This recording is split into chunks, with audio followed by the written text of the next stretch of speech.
Thank you, Mr. Martin. I usually ask my questions last, so I would ask the indulgence of my colleagues on this side. There's another hearing next door that I'm expected at.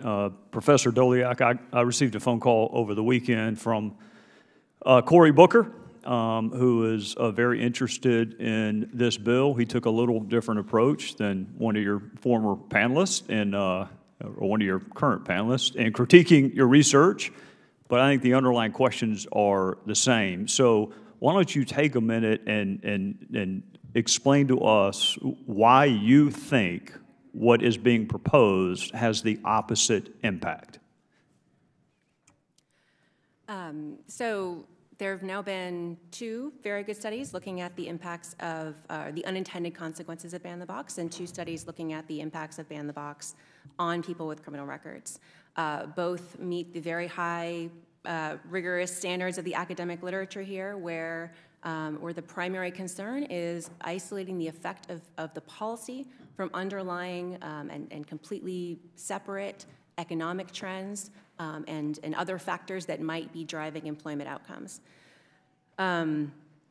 The main concern about ban the box is that if employers don't want to hire people with criminal records and we tell them they can't ask, then they are going to try to guess. And because having a criminal record is so highly correlated with race, and especially a recent conviction with age and having whether you have a college degree, in the United States, it's pretty easy to statistically discriminate against young black men who don't have college degrees. And you know, with all due respect to Mr. Martin, the evidence simply contradicts what he thinks is going on. The idea that our research is simply revealing that racial discrimination is a problem. Of course, racial discrimination is a problem, but before ban the box, more young black men were getting jobs than were after ban the box. This seems to have reduced employment for this group and not helped them. All right. Well, I'm in a very unusual spot among members of Congress, which is I'm open-minded. I haven't made up my mind.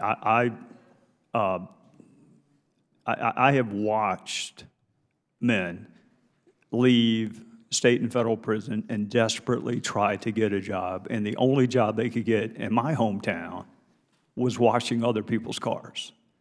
And thank God for William Hunt and other people who took a chance on these guys that had already paid their debts to society. I'm not talking about people convicted of violent offenses. I'm not talking about people being convicted of crimes against children. I'm not even talking about bad check writers and others who have a hard time rehabilitating themselves. I'm talking about nonviolent drug offenses.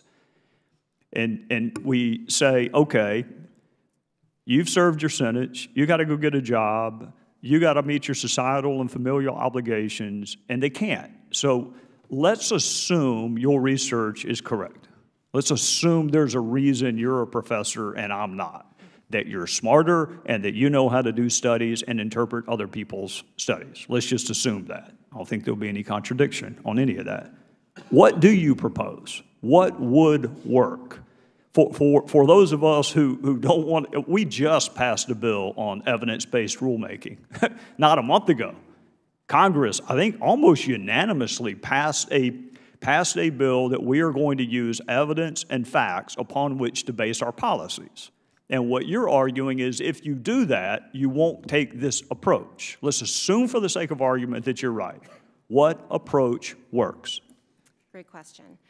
So what this policy is hoping to achieve is that we're hoping that by preventing employers from asking about a criminal record, they won't care about the criminal record anymore. That's really the goal of, I think, everyone in this room. We want employers to be willing to hire people with criminal records, and the question is how do we help them do that? So the real goal is to try to figure out what employers actually care about, what they're worried about when they see the box checked on a job application, and then find policy interventions that can directly address those concerns.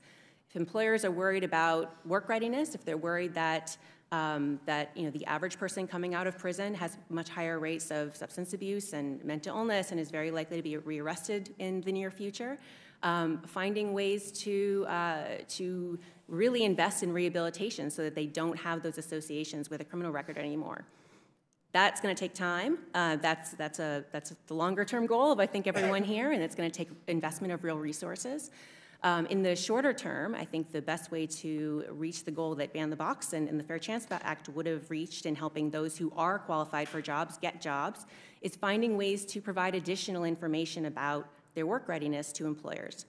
One policy intervention that's been tried in a few different places and that seems very promising, and research evidence is supporting that it's having the effects we hoped for, is employability or rehabilitation certificates. So if you have a criminal record, and you can go in front of a judge and argue that you've been rehabilitated.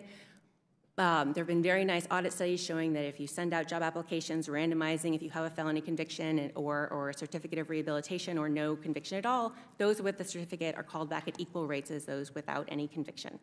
I've heard that those are extremely difficult to get. That can be changed. That's obviously something that is adjustable. But the basic idea of providing more information rather than taking information away seems far more promising. Well, I'm out of time. I hope you'll continue to do your research. Most of us live in a world of anecdote. We don't have the luxury of doing studies. I can tell you in my own life, including with one of your panelists, the very first time I met Inspector Horowitz, he told me something that I otherwise never would have known. Never would have known. It wasn't an important thing. But the fact that he was willing to tell me something that I really wasn't entitled to know, he went up 10 stages in my mind. Just because he was willing to tell me something, it actually had the opposite. It made me trust him, like him, want him to get the job even more. Has there been any research into that, into people who say, you know what, you're going to find this out at some point. Let me be the one to tell you. Because I can imagine employers, even if it is the law, human nature being what it is, may wonder at the end, why didn't you tell me this up front? Is there any, and I know you're not a psychologist, but is there any research into how the listener hears information volunteered from the very person that it could hurt, being the one who volunteers it? I don't know of any research on that. Anecdotally, I've heard that the guidance that individuals coming out of prison are given is generally to be upfront when they get the interview, to be upfront about their criminal history and to explain what happened and what they've learned from it and the steps they've taken to change. But I don't know of any research on that. So right. It's, at this point, just anecdote. I really mean it when I say this is my last question. Negligent hiring is a civil cause of action in some states. So for employers who don't want to wait on the government, who want to do it themselves, what protections are afforded them when plaintiffs' attorneys, as they do from time to time, find even an isolated incident where an employer didn't ask and something bad happened and they are confronted with a negligent hiring case? So how do we protect those employers that want to do what Mr. Martin and Ms. Roseberry are advocating for, whether without us doing it, they want to do it? How do you protect them from civil causes of action? I don't think we have a really clear answer to that yet. It's another area where these employability or rehabilitation certificates seem very promising. These are court-issued certificates that say this person has been rehabilitated and is no longer a risk. And so to the extent that a negligent hiring lawsuit is accusing an employer for putting their customers and other employees at undue risk, if the worst happens and someone that they hire who has a criminal record commits a violent crime on the job, I think that's the worst nightmare of any employer, then they can take that certificate and say, look, I did everything I was supposed to do. This judge said that this person wasn't a risk. There's no way I could have known. So thinking of creative solutions that, in effect, shift the risk from employers to the courts or to government, I think is probably the best way to deal with this negligent hiring concern. And it's not just the legal liability, but it's also worries about bad press. Even if they know that they wouldn't actually lose a lawsuit, they could face very negative media attention that could put them out of business. And that's the catastrophic risk that employers are worried about. Gentleman from Maryland.